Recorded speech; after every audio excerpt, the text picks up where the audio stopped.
Right, people. What's that green on your face? Excitement, right? Okay, they say dynamic packages come in small or slight packages. And this dynamic package really does come in a rather slight package. And I keep saying, because, well, I've got a chance to do a thing like that, that he comes from where I come from. All right, so he is the revelation of the year 2008. He's won the award for that. And he's also the best male vocal performer for the year 2008. He is nice.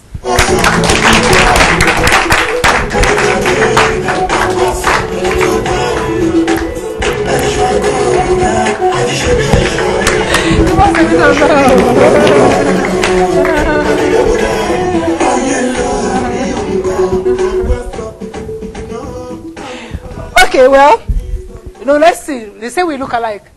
Put your face beside mine. Okay, let's do this. Do it. Okay. I've got to ask my dad, and you've got to ask your dad. Yeah, I'll do that. Because it is true that all the Nyodas and their Jagways and their Lagways and I hear their Condes from Ogbomoso are related. You better not be my cousin. Okay, I won't try to be. Don't try. Better not be my cousin. But, full name, Abolore Akonde. Nice. That song, Gongwa So, has taken Nigeria by storm in the past few months. I mean, I remember the first time I didn't know who did the song. And somebody said, oh, nice. I said, who's nice? And everybody was like, what's wrong with you? You know that song, now Gongwa So. I'm like, oh, is that nice? It became like that. Did you think that you were going to have that kind of success with that album? I've always wondered how an artist knows which song will work. Well, the questions take me back to why I always say the spiritual aspect of music.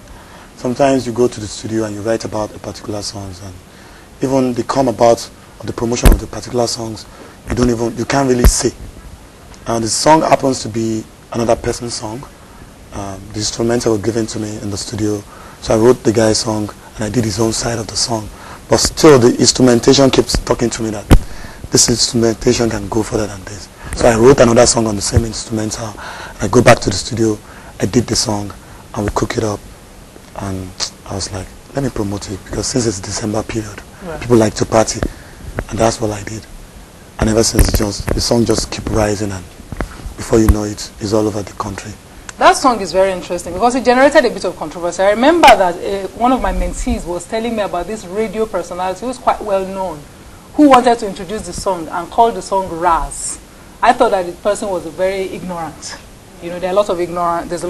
He said, oh, it's a bit of a Raz song because of the Yoruba flavor, because of the very thing. My language is not Raz. Exactly. I'd like to know that person. You like to know that person. Don't worry. I know the person. Okay.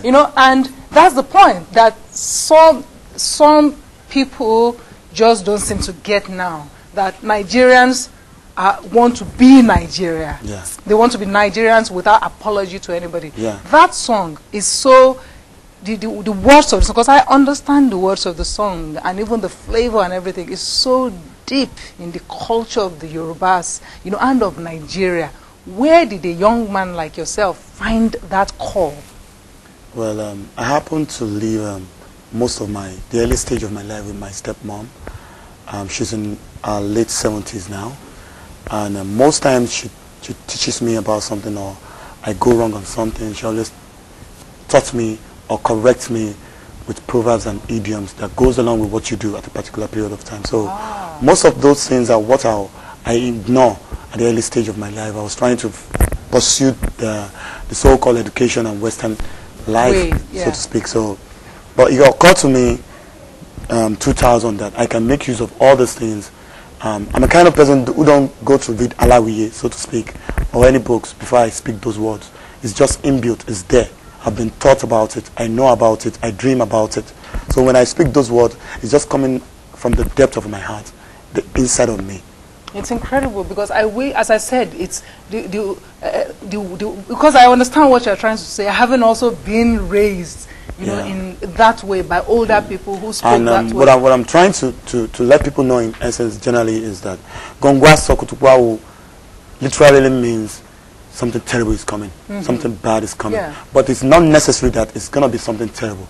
It can be that you want to buy a Bentley, it can be that you want to build a house. So I'm saying Gongwa Sokutukwa in 2008 simply means maybe your Bentley is on the way or your house is about to be completed. Which is the beauty of the Yoruba language. It's all in the interpretation.